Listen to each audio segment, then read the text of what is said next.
LegalizeFreedom.com. Why are we here? Where do we come from? Where are we going? From the nature of reality to the future of humanity.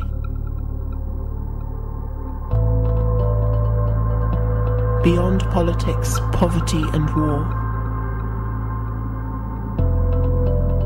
LegalizeFreedom.com.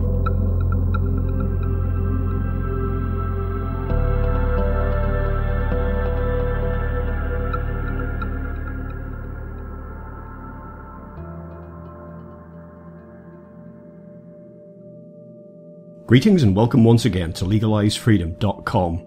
I'm your host Greg Moffat and my guest today is Amit Goswami, who joins us to discuss the Everything Answer Book, How Quantum Physics Explains Love, Death and the Meaning of Life. Goswami's basic premise is that quantum physics is not only the future of science, but also the path to understanding consciousness, life, death, God and the meaning of life. Quantum physics offers an antidote to the moral sterility of scientific reductionism and mechanistic materialism, and holds the key to the clearest, most coherent understanding of our universe. In short, quantum physics is indeed the theory of everything.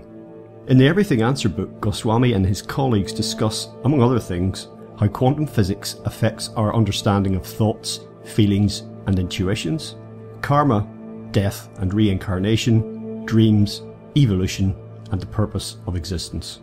Crucially, it points the way towards the spiritualization of politics, economics, business, education and wider society itself, all of which are vital steps if our species is to survive and thrive through the challenging times ahead. Hello and welcome, Amit. Thank you so much for joining us once again on LegalizeFreedom.com. You're very welcome, Greg. Glad to be here. Today, Amit, we're going to talk a little bit about your most recent book. That's entitled The Everything Answer Book, How Quantum Physics Explains Love, Death and the Meaning of Life. Now, that's quite a title, as we'll get to very shortly. Before we dive into all this, however, for listeners who don't know, just give a little potted biography of yourself, your background and your work in general. Well, I don't know if any background qualifies any author to write Everything Answer Book, but it's not to my credit that I wrote that book. It's the credit of quantum worldview. Quantum physics is really giving us a science to look at things in a new way, and it seems like it can give answer to everything that we engage with, human societies in general engage with. How I got into studying quantum physics, it's definitely two stages. I had an upbringing which is quite spiritual, religious, but I really kind of rebelled against it. It just did not sound very scientific to me. Some of the propositions like we are all one, I could see the difference. I could not see the oneness. So that was a very hard one for me. And there were discrepancies like that again and again and again between the culture, Hindu culture, and my tendencies, which was to read up voraciously whatever I could find. And most of it was, science fiction. I was very much interested in that. So that was the first phase, my conversion into more and more into science, and then I went into scientific materialism, became fully scientific materialist, and when the opportunity arose to learn quantum physics, I did not bother about the meaning, because I just didn't have that bent. The teacher told me that learn to use quantum physics. I took that verbatim and learned to use it and used it until the sweet age of midlife, 37 or so.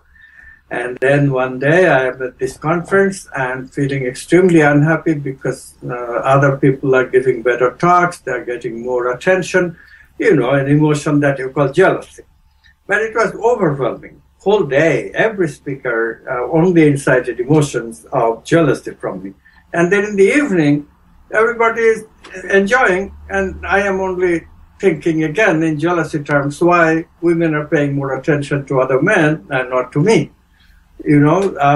So this goes on for until 1 o'clock in the morning, and then I kind of get disgusted with myself and go outside, and this thought comes. That was the beginning of a change. Why do I live this way? And the conviction came almost simultaneously that I do not have to. I can find happy physics that will make me happy. Not only that, will enable me to integrate my life with the work that I did, namely physics. So I call it happy physics, the quest for happy physics.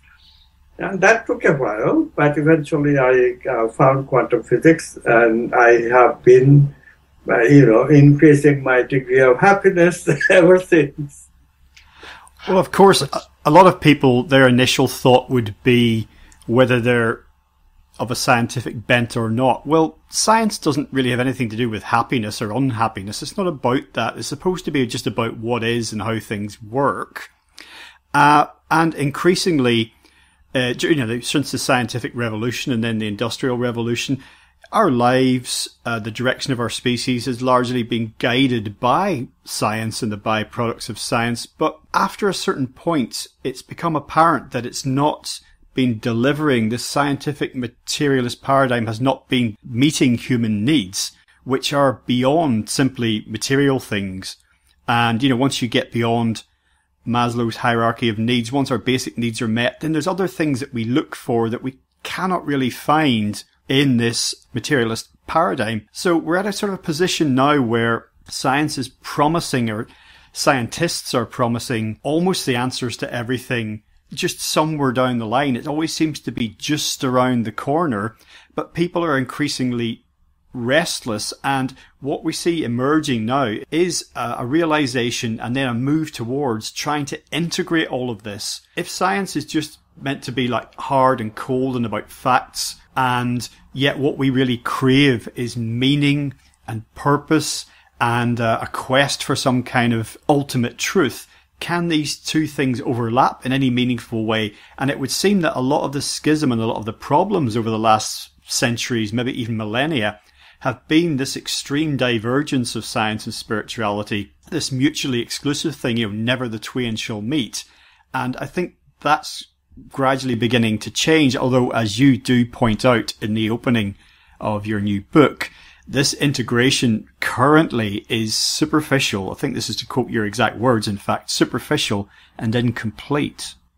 Yeah, it is very superficial. People talk about post-materialist science, I know, but they want to keep science in the same ilk, even when they look for post-materialist science. In other words, a very large number of people, gets a little personal, a very large number of people in their personal life who do science especially are what I call suffer from the brain defect of overwhelming intellectualism. Intellectuals like to think a lot, but they don't like to live any of their thinking because they don't know how to live. They have never really explored the emotional side of life. And that is a very general defect of all the scientists, even those people who work with post-materialist science, that unfortunately overwhelms them because they never experience the juice of life, what life offers, meaning and purpose, as you mentioned. They never really look at it that way. They look at it in a very competitive way. You'll be surprised how competitive these new fields are. And the overall assumption you'll make, well, they're talking about oneness of consciousness, the first thing you'll expect is very cooperative way of dealing with each other. But that's not what you find. You find the same kind of competition that engulfs scientists all over. Why is that?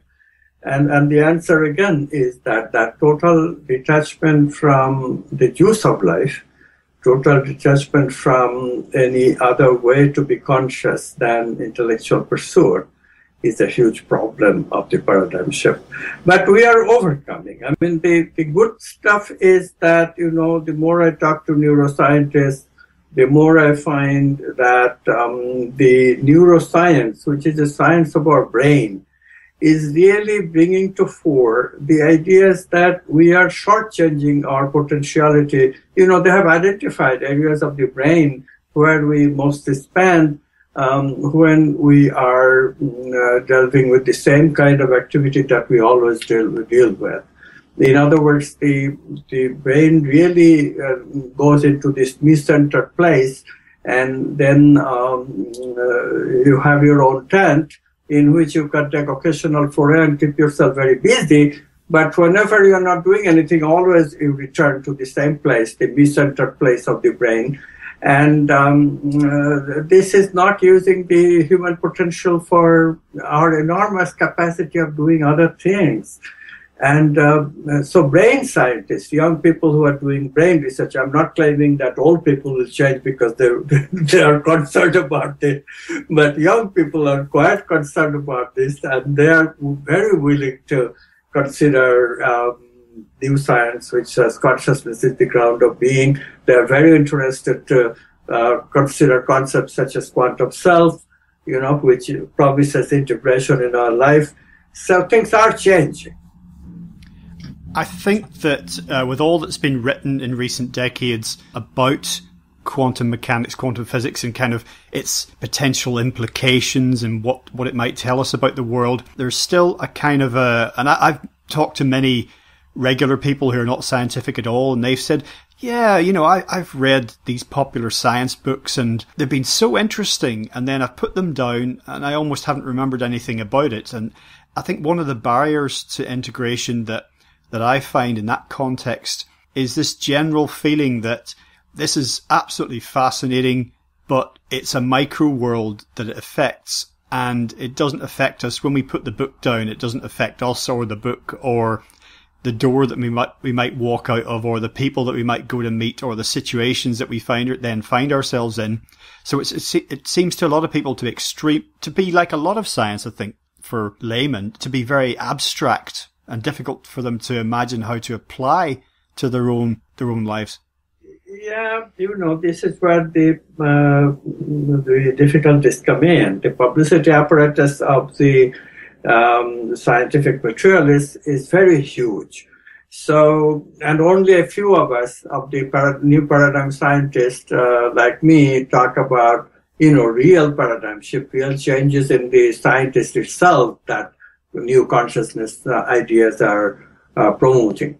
So this is a huge problem, of course. But people should know that, of course, the macro, this does not even apply, because the way I pointed out constantly that we're not talking about the micro versus macro question at all, because that applies only to the physical. Our main occupation is the internal experiences that we have, vital, mental, and supramental, archetypal, intuitive. So, and all those are not breakable into micro-macro. They are quantum, and they are always quantum. Of course, we haven't discovered the mathematics of it, so the scientist feels kind of handicapped and suspicious. But mathematics is a very new discovery, and we should be able to do science without mathematics. We always have done this up before the past 400 years. We should not forget that. And that's one thing. And the other thing is that this is the part which really bothers me, that, the media could help us a lot. Some parts of the quantum worldview are not debatable, although they are discovered in connection with micro, but they absolutely go outside of this micro-macro debate, because reality cannot be separate from the micro or the macro. Either it is this or it is that. And what is the basic reality that quantum physics, just basic quantum physics, suggested? There's no doubt that objects are waves of possibility. The mathematics says so. Any way of regarding them, everybody agrees that yes, it is so. And then Einstein proved that these waves, if they exist, then they have to exist with a phenomenon called non-locality. Means that they reside in a domain that is outside of space and time. And of course, that it seemed to Einstein and Podolsky and Rosen that this is against the grain of theory of relativity. So they basically suggested that quantum physics has to be wrong. This was called a paradox. But then after another 50 years or so, we found that no, experimentally that is the case.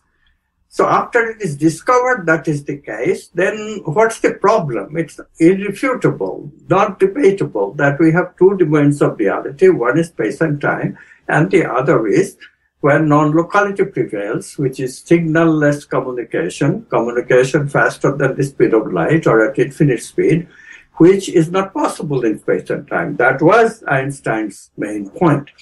But experiments judges everything in science. Ultimately, experiment is the final arbiter. So there's no argument that we have two domains. And the second domain, domain of potentiality, is a domain where non-locality, signal-less communication, is the only way of communicating. What does that mean? You know, it may be a little obscure. It took me a long time to recognize what it means, but it means oneness of everything. There's no argument against it. If communication takes no time, then we are all one. That's why it doesn't take any time. That's why there is no space between any of the objects that we can discern. And so if everything is one, that oneness, it's very justified to think that this oneness is what mystics have talked about. And of course, you can call it quantum field, but it is a fact that we need the observer to decide whether a quantum measurement has taken place that converts possibility into actuality of the particle. So wave becomes particle. If that requires observer, then only way to reconcile that is observer consciousness is important in all this.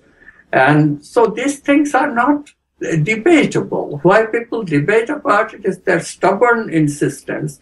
They would make all kinds of absolutely implausible models, like many world theories, one, decoherence theory is another one, all kinds of absolutely incredible models. They would rather have that than this particular solution of quantum physics. Whereas this is against the grain of science. Science always have expanded by generalizing its basic assumptions. For example, the integration of electricity and magnetism, the relativistic integration of electromagnetism and Newtonian physics. All this integration, because if we give up a basic prejudice, we find that we can integrate more. Now has come the time when we have an enormous opportunity of integrating science and biology and psychology, physics and chemistry with biology and psychology and medicine. We can do it by making this assumption that this science applies to biology and psychology as well. And if we make those assumptions, we predict certain things, and those things are verified. Some of the most important findings of the new science are already verified. For example, electric potential from one brain to another, that transfer is possible without electrical circuit, without electromagnetic waves. This has been verified in 24 different laboratories across the world. Even after such verification, how can we say that these things are debatable? They're not.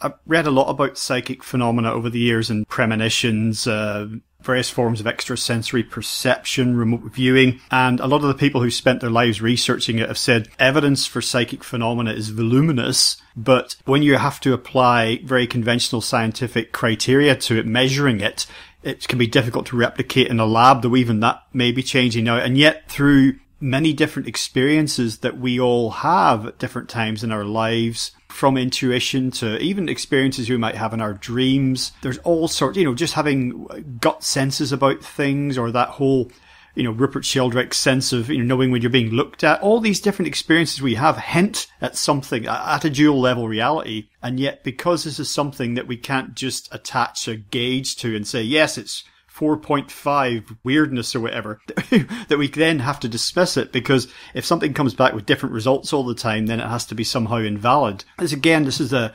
subjective versus objective. You know, there's like so much subjective proof for so many things that are regarded as non-scientific, but yet it's the subjective experiences, it seems to me, that really are the most meaningful in our lives. And they're macroscopic. They're happening to us. So that's the basic argument against this macroscopic. If you hold on to the material body of ours, then of course you can live with answers that you get only from physics and chemistry. So biologist chemistry is not such a bad assumption. You get much indoors and give some answers. But you cannot give answers to those things which partakes to our experiences of thinking, feeling, and intuition. And those are the experiences that makes humans. You know, animals have a body. Nobody denying it. So if you want to stick to animal science, which most scientists they really are much interested, although animal lovers certainly are. And so, you know, this is the strange thing. They want to study the human being because that's where all the money is in neuroscience, in biology, and in psychology and medicine. But they don't want to take responsibility of what actually is important for the human being. And when you come to that, you know, feelings, meanings, and intuition, then there is no other way but to allow the experimentation of these areas. And here, plenty, as you said, demonstration of non-locality, this information transfer across space and time, plenty of that. And they're very important, and undoubtedly they exist. For example, near-death experience. Consciousness without even the brain. You die, and then you wake up from your death, and people report that they were hovering over their body in the room where the surgery took place while he was revived, and he saw the entire operation, and he could describe it in private details that just could not be guessed from knowing general surgical room procedures. So in this kind of thing, this autoscopic view while you are dead, this just absolutely irrefutable verification of the idea that consciousness does not need the brain to be active. So what more proof can you need that consciousness is the ground of being and not matter? What you've alluded to a couple of times there about the lack of integration in sciences, we can see quite clearly just in divisions, you know, between physics and biology and chemistry, whatever it happens to be, and the problems that some researchers can get into if they try and stray from one field into another. You know, if a biologist tries to do physics, or, you know, that's like, well, no, you should leave that. We're not going to review your paper. We're certainly not going to publish your paper because you're not a physicist. I often wondered what that was down to. You know, is it a byproduct of a mindset that takes things apart to try and understand them? That is to say, that science as a whole becomes dissected almost like a lab rat. You take out the heart and the lungs and the liver and you look at each individual bit trying to understand it, but then after a while you lose sight of the whole thing. Again, it seems that when we're coming to understand something in individual parts, you know, even in engineering, like looking at an individual part of a car, if someone comes from another planet to Earth and we hand them a carburetor, would they ever be able to work out what it had come from just by looking at that? So I just think I can't understand where this instinct comes from to atomize everything. Look at how bad an outcome there is when we apply that sort of philosophy to our own personal lives. It's terrible, you know. Well, it's a lethargy of the mind, you know, this staying within the box of your belief system. It forms pretty early on, and if you will notice, scientists are more or less within a particular class of people. It propagates in the family. A lot of scientists have scientists in their family. And so you can tell sort of that they exist in a mindset where certain beliefs have been very much grounded pretty early in the development, when the child could not discern between what is true and what is false, because our hippocampus, you know, this is neuroscience, in the hippocampal part takes a while to be completed, and this is why early childhood memories are not reliable, and you cannot put an order into those memories. And especially the most hurtful thing is that whatever adult people tell them, there's a tendency of believing that without questioning, because the questioning facility is not developed yet. So these are fundamental problems of being human and growing up as human. So what has happened is that they have more and more have two basic assumptions of how to do science. Science was originally the idea that theory and experiment, two prongs, and then a third prong, technology. So these three prongs, fine. But now theory is defined by scientists as mathematical theory, only theory that is permitted. That throws out a lot of biological theory itself, but this is why biologists don't make theory anymore. Of course, some exceptions, Darwin's theory, that is gospel, but that has no mathematics in it. So some theories of the gospel nature they don't challenge, but other than that, they keep away from theorizing more and more. It's more of an evidence-based science. And the same thing has happened to psychology, evidence-based science, and not much theory. Everybody avoids theory. Why? Because the theoretical question can be answered only with philosophy. We do not have mathematics for these systems. Now they have a little bit of mathematics, they claim. It's all pseudo-mathematics, in my opinion, complexity theory. It's not about systems. It's about little cellular automata that move and assumptions are made and theories are made on that basis. They purely apply to computers. They do not apply to real life objects because they're not talking about molecules and atoms and elementary particles. So this way, we have developed a completely, Bill Maher in his television should talk about tents that Republicans live and tents that Democrats live is, of course, a natural assumption also. He doesn't say that part. I'm making it up. It's true. And now we have to make a tent in which the scientific materialists live. It's a huge tent. It has almost the whole scientific community, but they all live in tents. They're not living in the real world. And that is the problem. Fortunately, the healers, the medical people and the psychologists, some of them at least, really want to heal people.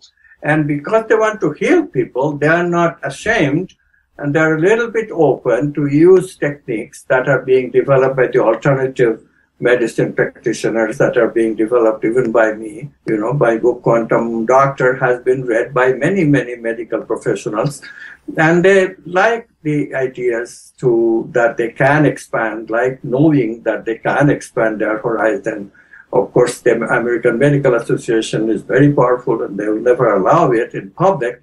But in private, many, many more physicians are very enthusiastic, knowing that alternatives are developing that will make the healing profession much better, much more universal, much more applicable to things that allopathic medicine just cannot handle, like cancer. We waste billions and billions of dollars in cancer research. Would you believe that it all goes into materialist research? And materialist research is hopeless dealing with this subtle aspects of ourselves. Cancer may be caused in a few cases from genetic reasons, but mainly it is caused for behavioral reasons, lifestyle. And lifestyle is about the mind and about the feelings. We have to bring thinking, feeling, and intuition in the affair before we can deal with this chronic disease. But gradually, as I said, the idea I gave the idea in 2004 in a book called The Quantum Doctor, and it has been somewhat popular and opening up a few doctors to new horizons. So there is hope. Well, everything from the placebo effect through to spontaneous remission are kind of suggestive of this mind-body relationship, this like holistic picture that I think are generally dismissed as kind of like, oh, this person had cancer and suddenly it went away. Oh, that's great. Off you go home. Thanks. You didn't need the drugs after all. The placebo effect is often talked about as nothing in a way. It's kind of like, because a placebo as in a sugar pill, is nothing. So therefore, the effect of the mind acting on the body is almost seen as nothing. Oh, yeah, it was just a sugar pill. Well, no, it wasn't. It was the mind acting on the body, which is enormously significant. Enormously significant, exactly. So what does it do? If you analyze it, then you find even more significant things. So we've got an entirely new concept of how healing takes place at all. This is the way to look at it. A patient develops a disease. It develops a disease because the lifestyle is not right. It's all the chronic disease. If you look at them, and there is more or less an agreement that the lifestyle is not right, expresses in terms of what we call stress, emotional stress. And this emotional stress is causing havoc. All right. So what does that do?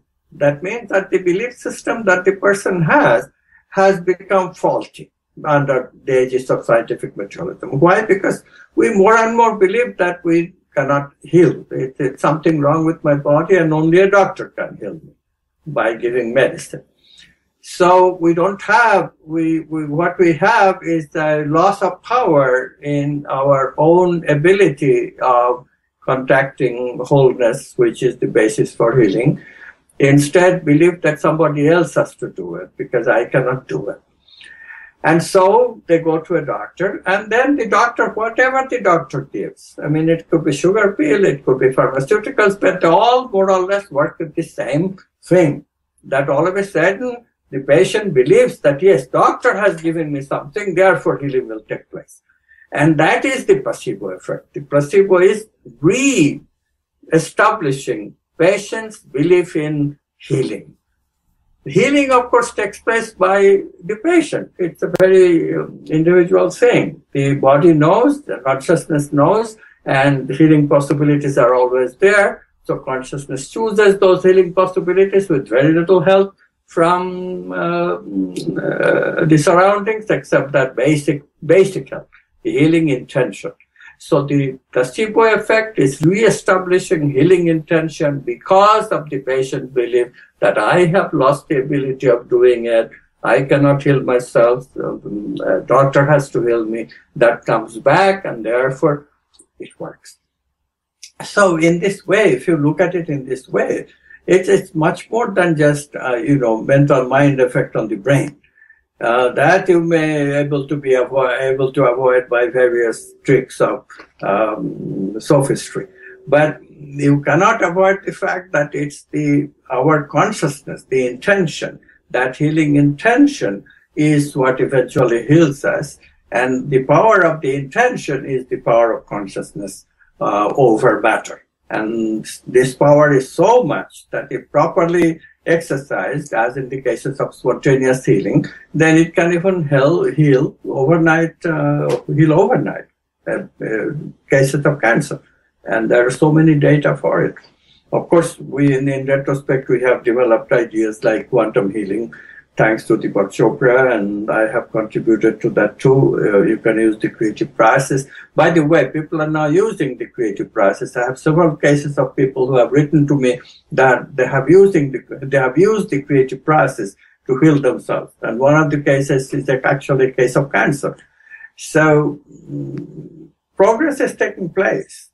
Interestingly, I was recently watching some footage that was in the CERN facility in Switzerland, the Large Hadron Collider, which has been much in the news off and on over the last few years for various reasons. And some of the parts of the chamber were just so vast, and I thought, this is like a cathedral, it's enormous. And then it occurred to me that it's kind of like the biggest cathedral in the world, because thinking again about the divide between science and spirituality in general, and it's a sort of a bit of a cliche in itself, but that much talked about divide.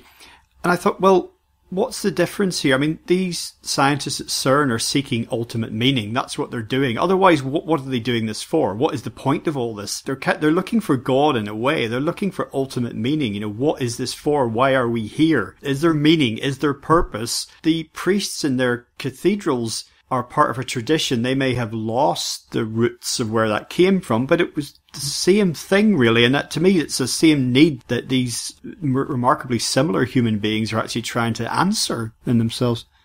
I don't think they look for meaning and a purposive universe the same way as that you were talking about. I think most scientists are motivated in a very different way. Of course, for run-of-the-mill scientists, it's very clear. They're just making a living. And they don't particularly care what worldview is. They just compete with one another so that they can get a better job, more pay. Those things matter much more than what worldview I'm contributing to. Now, a few scientists, of course, do talk about worldviews, but look at it from their point of view. They are also more interested in their aggrandizement, which is fame and money, then it meets the eye. I think it's time for us to give up the idealist notion that we have. Yes, scientists some previous time, like when Einstein and Niels Bohr lived, at those times, scientists did pursue meaning. But now, in the 80s, 90s, Weinberg, who discovered and got Nobel Prize for his discoveries, basic stuff about interactions, weak interaction. He wrote one of his books that more I look at the cosmos, the more it looks pointless, meaningless. And that meaninglessness, I have mixed very, very long time with these high energy physicists. I mean, they're my friends. They used to be anyway. So, they're not really moved by this worldview talk anymore. They're not really moved by, is this meaningful anymore? They just want to further their career, get a Nobel Prize. Nobel Prize gives a lot of incentive to a lot of people at the highest level of thinking. And for the low level of thinking, mediocre level of thinking, of course, mainly is to just stay alive, making a pretty high salary. Their salaries are pretty high compared to the rest of the society. Every physicist, every chemist, every biologist makes at least more than $100,000 in America, which means that they are in the upper 20%, upper 10% actually of the income spectrum. They are in the upper middle class, and their salaries are only going up. They're taking advantage of the fact that we have a very elitist society. And that is the real motivation. It's no longer the motivation that exists in a previous age. We just have to face up with it. And the more we tell the truth to people whenever we get an opportunity, it's better. We should give up all these old-fashioned images of what scientists are about. They don't pursue truth because they don't agree that there is such an archetype as truth. Perhaps what I was thinking of was that on subconscious level that's still there, that whether they would realize it or not, admit it, acknowledge it, that some driver, even if it was had long lost a sense of where it had come from, that it was still somehow causing this to happen. Deep within subconscious, it was causing something like CERN to be constructed. It was a search for meaning, but it's just that perhaps that had become lost somewhere along the way. And what goes to become lost even more? Yes, you were right. Even in the 70s and 80s, I don't think people were wrong with some of the enthusiasm they showed that, they're very aware that it is to do physics is to find reason why we enjoy the arts, why we enjoy in other words, they wanted to know the answers to why we do all those things. But now they don't, because the paradigm has convinced everybody that those things that we enjoy is a fluke. They have no causal power. The fact that you enjoy music and therefore you are a better scientist, therefore you make discoveries that has impact on the world, they don't believe that anymore. More and more, the neuroscientists want to prove that we are philosophical robots. And look at the power of robotic thinking, rise of that power in scientific circles. Information theory. All the basic theories are now going towards proving that information is more powerful than meaning. We don't really need meaning. All we need is that the world somehow propagates information. A whole Darwinian theory is now being formulated in terms of propagation of information. Well, I suppose one issue is that anything in the frontiers of science that points towards something that might cause someone to say, oh, well, what does this mean? Or does this imply some kind of purpose? That tends to certainly in the media, when science is reported, a lot of journalists will latch on to some of these things, and which is perhaps where the phrase, the God particle came from. And of course, this scares a lot of scientists off, because they, in terms of implications of research, they perhaps don't. There are certain directions they're not willing to go in, or certain things, possibilities they may not be willing to really consider, because if it would indicate even the possibility that, well, perhaps we should look for meaning or purpose in any of this, then it's like, whoa, that implies, the idea of a creator. And then if you even begin to create, or any type of background meaning and purpose, that then has the side effect in many people's minds that it allows religious people or creationists or other type of fundamentalists to come along and say, aha, I told you so, even though that's not really the case at all. You are making a very good point. Very good point. Yes, this is also a huge problem. Science grew up with the idea that it needs to oppose religion, and of course, religion had the upper hand, Christianity, initially. And scientists are just very unable to prove it. Even in 1924, religions were fighting against evolution.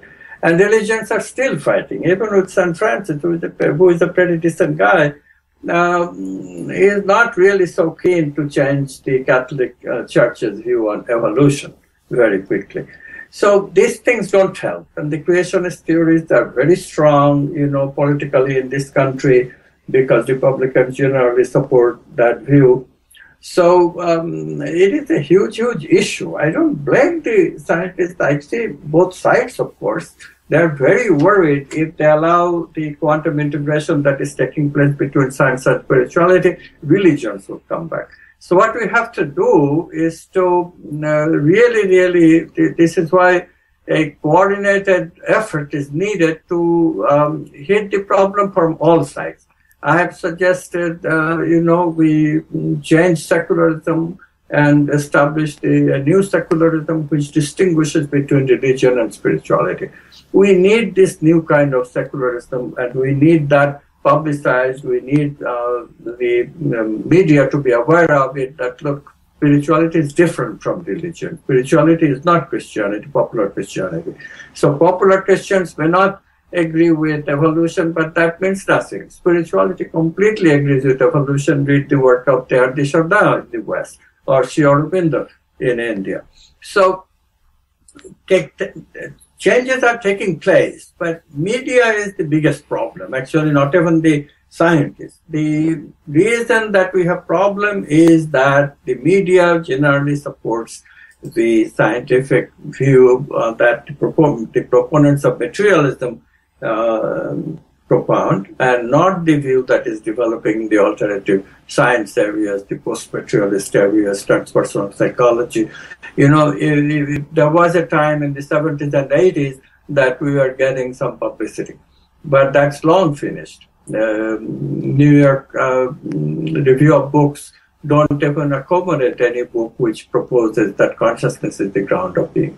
They would not review it, just on principle, because they have already decided that, no, that's not in favor of how to increase our publicity or how to sell more papers. They don't realize that there is a hunger among people to look into that direction. So it does not affect their sales. But still, they won't do it because of the prejudice of the people who are engaged with it. The whole consciousness as the ground of being concept is something that's, again, been much talked about of late, and that's set against the idea of consciousness as merely a sort of an epiphenomenon of the brain. That is to say, that consciousness that you and I experience, and that everything other people experience, and most living creatures experience in some form, is not that significant, because it's still a byproduct of evolution from essentially a primordial soup for no reason, for no purpose. If you're taking that point of view, then everything from quantum physics through to, at one end of the scale, through to cosmology and the nature of the universe at the other, is all equally kind of meaningful or meaningless in some ways. And I've always been particularly fascinated with looking up to the skies. And a lot of people say, well, that, the thinking about the origins of everything that is and where the stars and the planets came from, and the idea that the theory of the Big Bang. And that's really where we should be looking for, the ultimate reason behind everything. But I'm not sure if I'm exactly quoting you here from the book. Forgive me, it might just be paraphrasing, but in a very interesting section, you sort of say that modern cosmology is in a way a kind of distraction.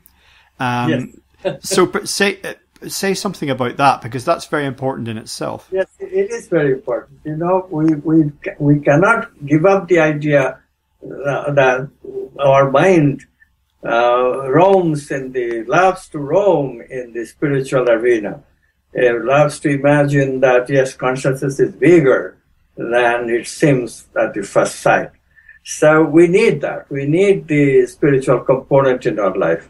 So these scientists deliberately, they provide a sort of a pseudo-spiritual component of how people should think, which is that they have created theories of very exotic objects. The theories, I'm not suggesting the theories don't have validity, but look at the kind of exposure they get and compare that exposure with the consequence that they have.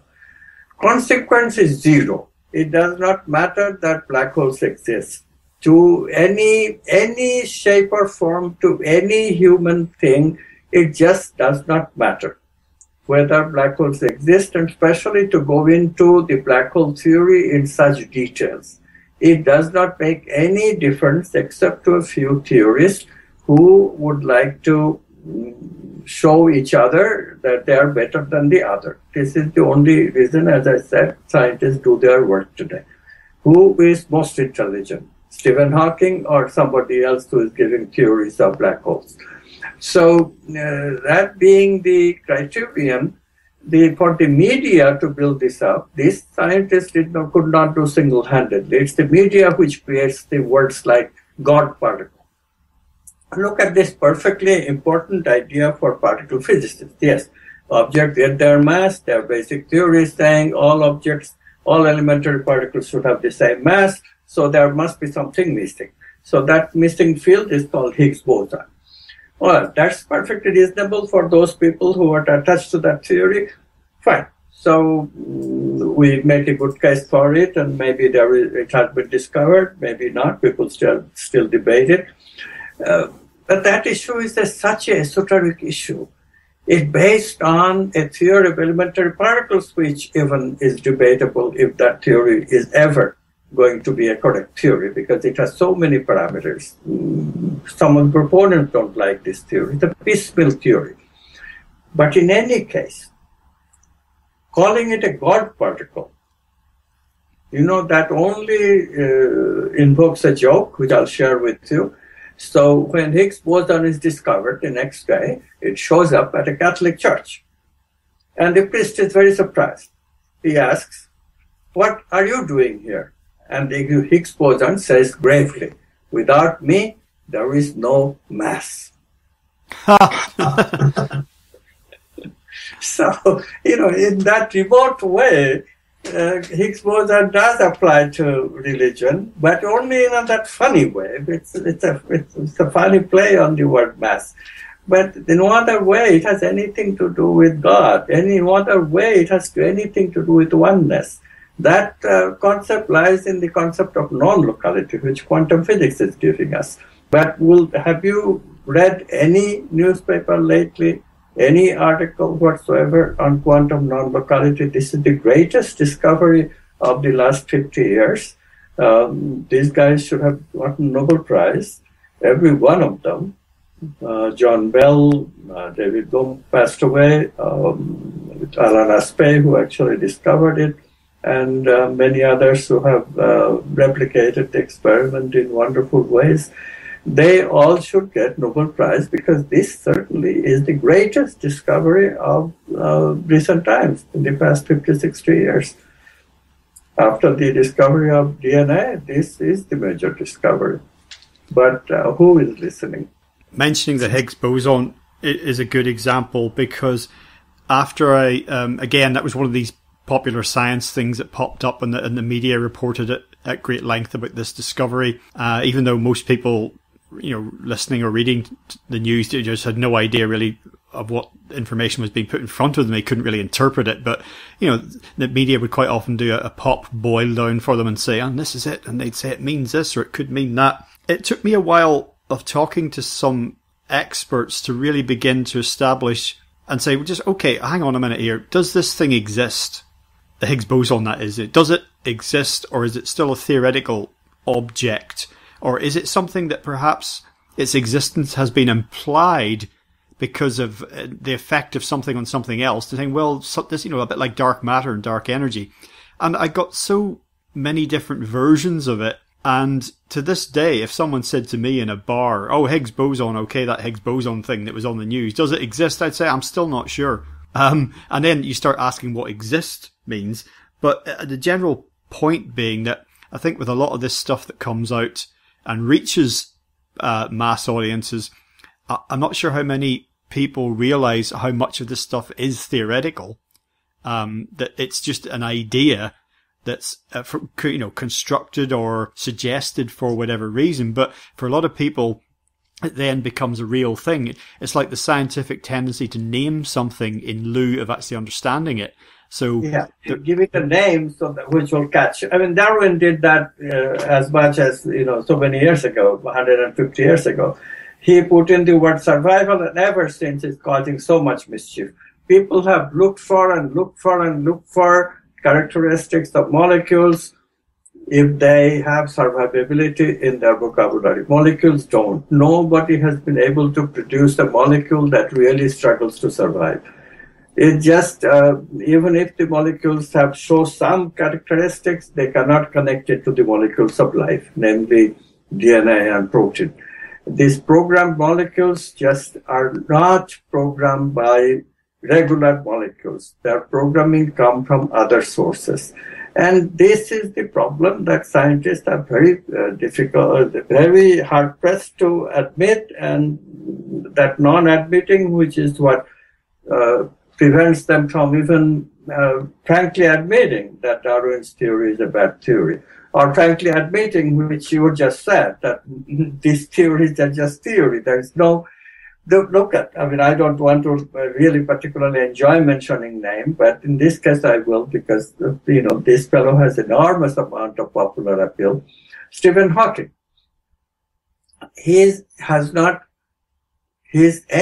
None of his theories, none, not one, not a single one of his theories has been experimentally verified. There was a time in the scientific world when a pure theoretician would be called a powerful mathematician, which he is, a fantastic mathematician, but would have not much respect in the world of physics. Even Einstein, who was also a fantastic mathematician of his time, did not get his Nobel Prize for the work of his highest theoretical intellect, which is general relativity. Instead, he got Nobel Prize for his work on basic quantum physics, photoelectricity. So that gives to what used to be more important in science in the olden days than what is more important now. Why is Hawking so famous? Because of course, partly because of his physical problem, which everybody, of course, feels sorry for him, and that, of course, nobody can begrudge, and therefore he got opportunities of publicizing himself, make himself into a figure which appeals to people, and he does have very, very good writing ability, enormous intellectual ability, not to take away any of it. All I'm saying is that in a previous age, he would have extreme difficulty to be acknowledged, one reads in newspapers, is the greatest physicist of the world. So many newspaper articles about that. That would just never happen in a previous era. People whose ideas have not been verified experimentally are not regarded as physicists or scientists. They're regarded as mathematicians. And that's a different category. I do agree. And I remember reading something that was quoting something that Hawking had said, and someone was putting to him about, oh, well, you've got this terrible physical affliction, and, imagine what your scientific life could have been without this. And he kind of said, well, I think I've had a great life, and who could ask for more, really? He feels in his own way privileged. No, that was quite touching. That was nice. But on the other hand, you're absolutely right about the special position he's found himself in. And routinely, not often, but regularly, media stories get released to popular audiences about something that Stephen Hawking, and not just to single him out, there's lots of other, quite popular scientists around the world, or popular scientific materialists, for example, like Richard Dawkins. But the last thing I read, Stephen Hawking was and this was repeated not once but several times by the mainstream media with gaps of a few months. So for people with short-term memories, which seems to be most people, that each time it appeared to be new, he was saying that mankind, in order to survive, must populate other planets, because there's no way we can survive here long term. And I thought, well, first of all, we're currently as far away as ever from doing anything like that. And second, I just don't believe that that's the case. And yet, and say, on what basis is he saying this? Is he actually offering any plans for us to do this? I mean, I might as well just say that. I could just say, mankind must invent a time machine. That doesn't mean I've done it. It just means I've made a statement. Good point. Good point. And this is a particular problem that we have with the media. Media takes the most incredible ideas from scientific materialism because they are not going to be objected to by people. Materialists sort of look the other way because Stephen Hawking is making their trade more popular. And they would go for it rather than question his supremacy. So, in private, of course, people are completely aware of what I just said to you, but in public, they profit by Stephen Hawking's success. No, so that is a very, very important point. And the whole point is laughable to us because obviously the media buys it lock, stock, and barrel because, media also buys Donald Trump. Media single-handedly built Donald Trump, and media similarly single-handedly built Stephen Hawking. And the comparison, I'm not making it lazily. I'm quite serious in the comparison. They have many similarities of character. Okay, Amit. Well, as we move into the final section of the show, let's then say something about what you think or where you think we should be looking for meaning and purpose to make these important connections that we need to make to perform this integration, because this is really the core of your message and has been through all your work now for a long time. So, but in terms of the new book, let's begin to explore that. Okay, so the basic idea that I propose is that, scientists do make a very valid point. Not Stephen Hawking, not the astrophysicist, not the cosmologist, but the simple people who wants to heal ourselves, the doctors, the psychologists who also want to heal ourselves, and in general, the conscientious neuroscientists. I'm very pleased with the progress neuroscientists are making. They make the simple concern that, we have a human condition. The human condition does not speak for us very well because it's centered on me, a very objective consciousness. We have objectified the subject so much. Most people don't even recognize they have a subject. It is true. I have found it in my workshops. They don't understand the ABC of consciousness because they don't even know what the subject, this experiencer, what it's all about. So we are that stuck. And then we have negative emotional brain circuits built into us that come from instincts. This is very, very unfortunate. And then top of it, we also have very instinctual pleasure circuits built into us too. So we can, and today, partly thanks to capitalism, we have definitely a very affluent society, partly thanks to materialist technology. Those two factors have given us affluence in the West, enormous affluence. So anybody, more or less anybody, 16% are excluded. I'm not completely ignoring them, but more or less anybody can hide their difficulties with a consumer mindset. And we do. And I'm not criticizing it. I'm just pointing out this is the way it is. So we have this human condition. You can live a life of pleasure and avoid the pain that negative emotions that your bad lifestyle brings by the society that we have produced. We don't really need, big problem of insurance that is going on right now, health insurance debate. But Republicans are not wrong. A majority of the public do not support Obamacare. The reason is that the person who gains, they are in that 16%. So it's a very difficult situation we have created. It's completely possible to live in the human condition and be as happy as humanity on the average has ever been, because we really don't have the kind of suffering that mystics talk about. Life is no longer suffering, which begins mystical search. So that is a major difficulty. You have to acknowledge it. So we're not talking about the general public. The people who vote for Trump, they are not ever going to see how one can complain about this wonderful human condition, which gives them a pretty comfortable, pleasurable life. So who is complaining? The complainers are roughly about a 15%, a very small portion of the 100%, 15%. But it's possible to look at it from a glass is half empty or glass is half full point of view. So I'm actually quite enthusiastic that we have as many as 15% who are looking for meaning and purpose. Why do they look for meaning and purpose? Because they see that we don't have to live this way. They see the meaninglessness, like I saw at age 37, the meaninglessness of living this way. They see it too, 15%.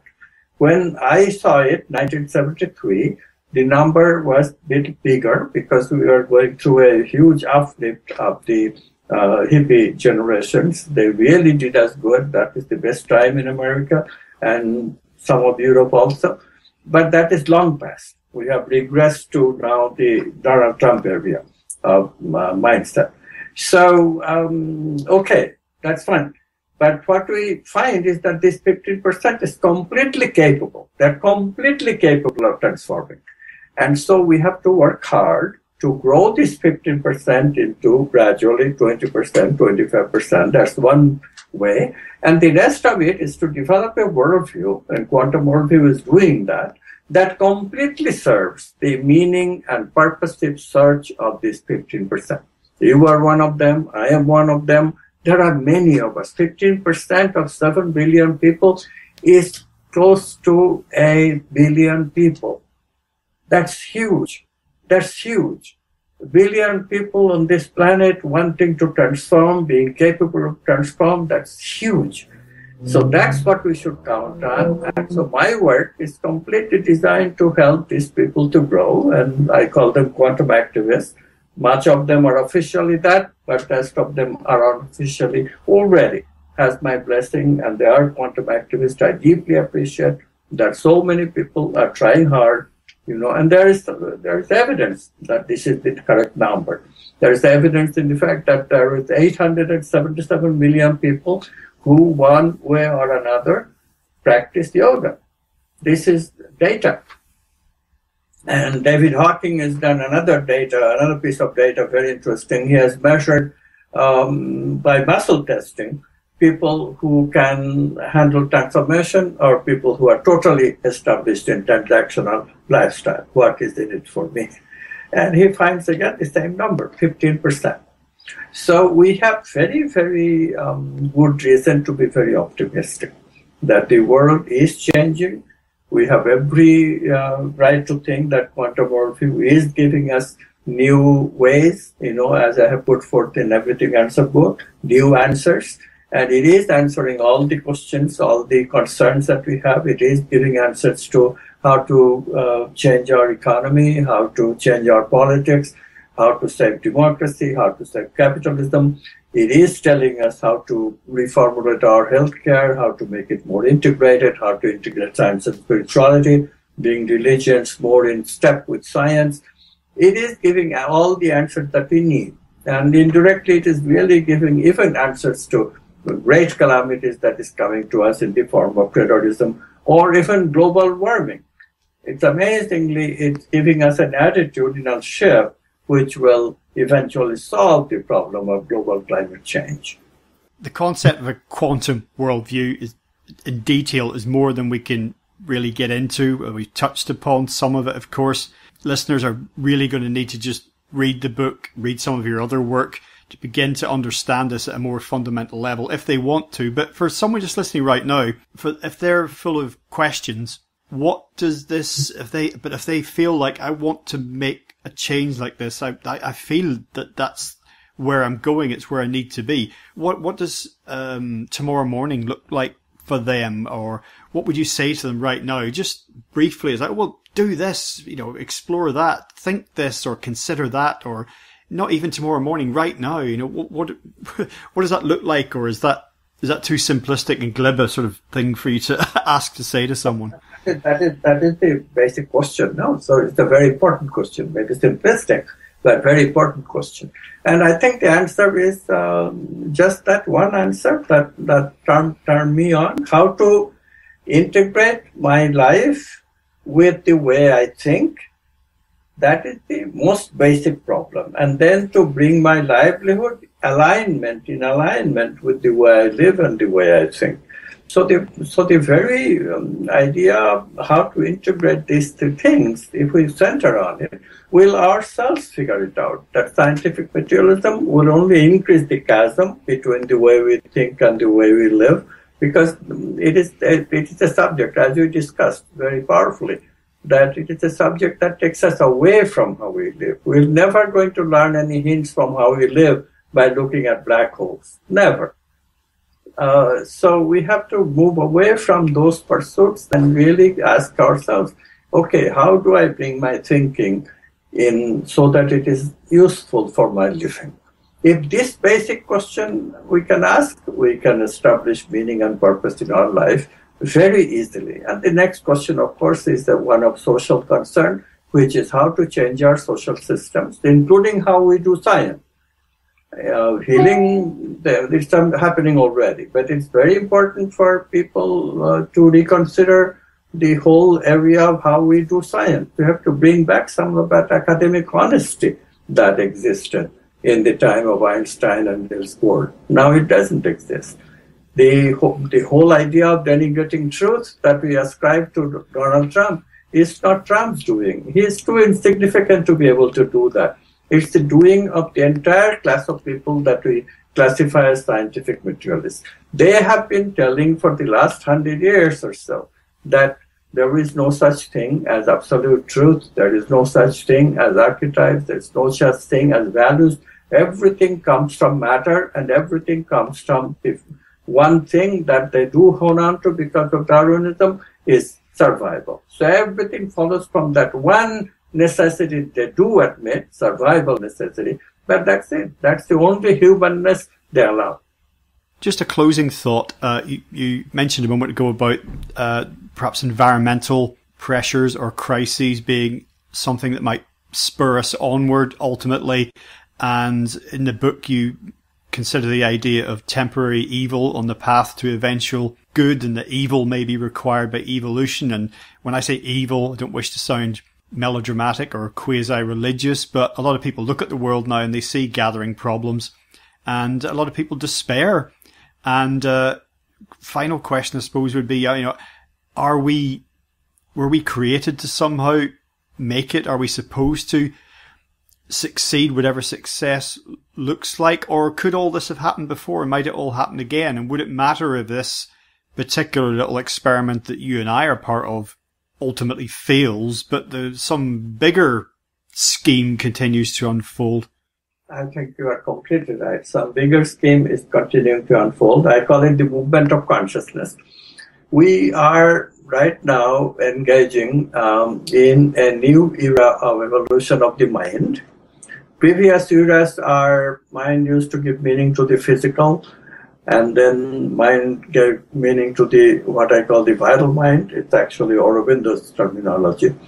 Then for the last 12,000 years, ever since inception of agriculture, we have been doing mental mind, rational mind studying mind itself. that too is, of course, very limited, as you know very well. We see the value of meaning. That's about everything we see. And eventually, even that is now degraded, and meaning is being replaced by information. So, what is the next age, though? I mean, mind obviously will continue to give meaning to all our experiences.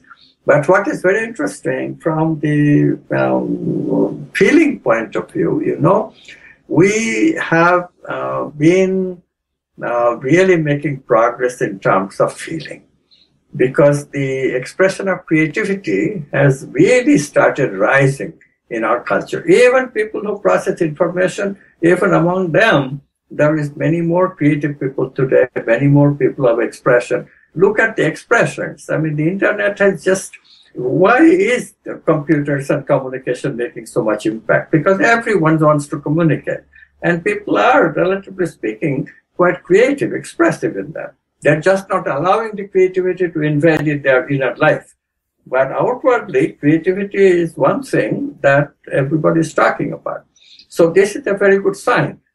Creativity exists in our fifth chakra, in the chakra language. We have this heart chakra, that's the fourth chakra.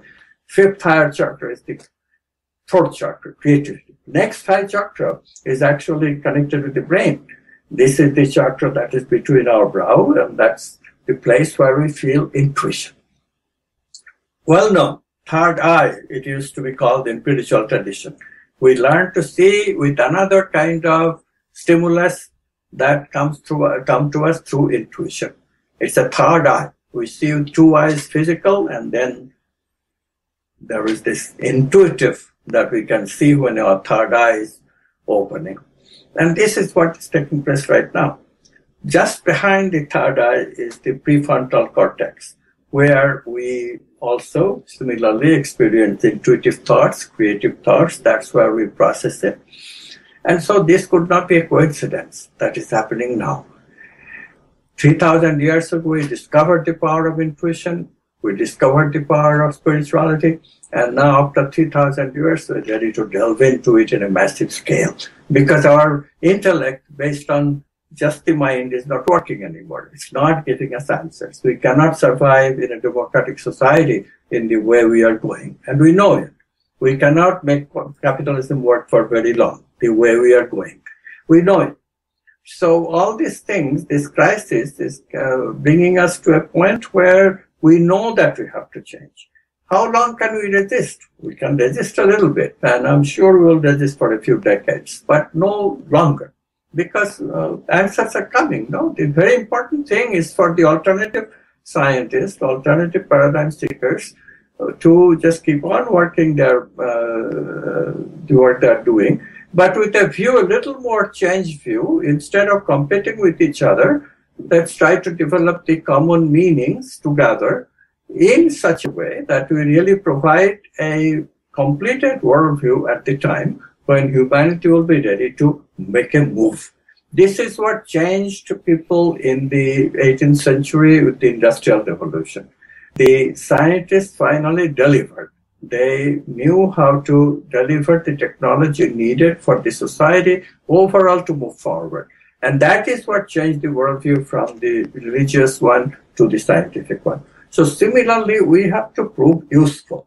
We already have proven some usefulness in the health area, but we have to prove usefulness in the economic area, in the political area, in the educational area, and actually show that, yes, it is useful. In that vein, I'm already, establishing some institutions of transformational learning. And other people are doing the same thing. These transpersonal institutes are showing up more and more. This is a very good thing. So we'll see. I am very, very hopeful about the future. Well, Amit, today we've been discussing your latest book. That's the Everything Answer Book, How Quantum Physics Explains Love, Death, and the Meaning of Life. That's widely available everywhere. But before we sign off for today, perhaps you've got a website that you'd like to give listeners, or indeed just anything else that you'd like to share with them. Well, website is the primary way of getting to me, reaching me. And by the way, if you write to me, I answer every letter, almost every letter. If it's crazy, then I don't. But I'm sure you won't be in that category. So please write. The address is on my website, amitgoswami.org. That's Amit Goswami, one word, .org. Thank you so much for contacting. As you get the gist, I'm very optimistic. And if you would like to know more about quantum activism, consult my website or consult Greg's website. I'm sure he will also put a link on to my website for a while. And please join the Quantum Activism movement. Quantum Worldview can give answers to all that you have wondered in view of the recent calamities, including the calamity you notice in terms of the political breakdown that we are seeing. Go to my website. I have written about the phenomena. You will find some answers. Thank you very much. Well, Amit, thank you so much for joining us today on legalizefreedom.com. It was good, Greg. You did good. Wonderful. Thank you so much.